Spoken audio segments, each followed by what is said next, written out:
नमस्कार, मैं एसएस और आज हम जुड़े हैं लोकतंत्र की आत्मा कहे जाने वाले निर्वाचन, विशेषकर बिहार निर्वाचन के संदर्भ में।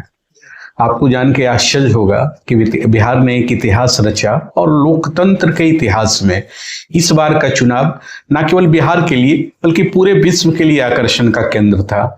और हम लोगों ने देखा कि लगातार विदेशी मीडिया ने इसको कवर किया और राष्ट्रीय स्तर के सारे चर्चित चेहरे बिहार की जमीन पे ही दिखे।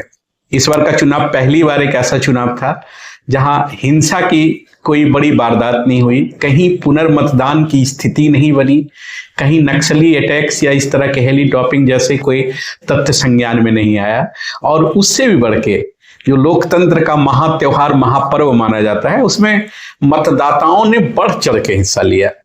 तो डेमोक्रेसी के पॉइंट ऑफ व्यू से ये पहली बार बिहार में एक बड़े स्केल पे हम लोगों ने देखा है। 67 पॉइंट कुछ प्रतिशत जो है मतदान का प्रतिशत रहा। और प्रथम चरण में आपने देखा होगा कि जो मतदान का प्रतिशत था फिर द्वितीय चरण में और बढ़ गया। विशेषकर महिलाओं ने तो 71% से ज्यादा मतदान की प्रक्रिया में भाग लिया, 71.7 का।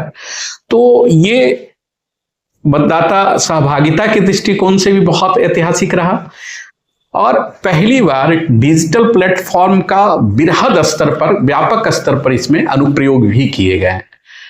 ईसीआई के जो 17 नए नवाचार जो बिहार चुनाव में पहली बार हुए उसको भी लेके बिहार का चुनाव जाना जाएगा। और जब भी लोकतंत्र की कहानी लिखी जाएगी, इतिहास लिखा जाएगा, तो 2025 के बिहार चुनाव की चर्चा केंद्रीयता के साथ, प्रमुखता के साथ होगी। पहली बार हम लोगों ने देखा कि जिस प्रकार से सभी मतदान केंद्रों पे वेबकास्टिंग, लाइव वेबकास्टिंग की व्यवस्था की गई, सारे जो मतदान सामग्री ले जाने वाले वाहन थे सबको जीपीएस से, ट्रैकर से युक्त किया गया और सिस्टमेटिक तरीके से जो सामान वितरण किया गया। आपने देखा होगा कि बहुत अच्छा एक बैग था जिसमें पीठासीन पदाधिकारी अपने सारे आवश्यक कागजात को उसमें रख के मतदान केंद्र तक ले गए और एक अच्छे माहौल में मतदान करा के वापस लौटे। ऐसे कई प्रयोग किए गए। मतदाताओं की सुविधा के लिए बेसिक मिनिमम फैसिलिटी को कड़ाई से लागू किया गया और प्रत्येक मतदान केंद्र के बाहर मोबाइल रखने की अलग से व्यवस्था की गई। इस तरह के कई प्रयोग हैं जो चर्चा में रहा। और आपको एक मैं जरूर हूं कि लोगों को मतदान का प्रतिशत समय पे मिले, तो एक ऐप जो बीटीआर के लिए लागू किया गया था वो हम लोगों ने देखा कि समय समय पे उसको भरा जाता था तो सीधे लोग जान सकें कि इस मतदान केंद्र पे मतदान का प्रतिशत क्या है।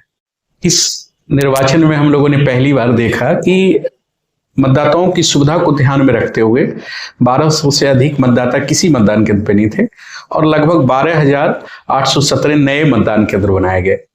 और VIS जो है वोटर इंफॉर्मेशन स्लिप न केवल समय पे बांटा गया बल्कि प्रयास किया गया कि हर व्यक्ति को जो उपलब्ध है उनको VIS मिले। ये भी एक प्रयोग था और इसने मतदान के प्रतिशत को भी बढ़ाया और पूरी गति को सुगम बनाया, सहज बनाया।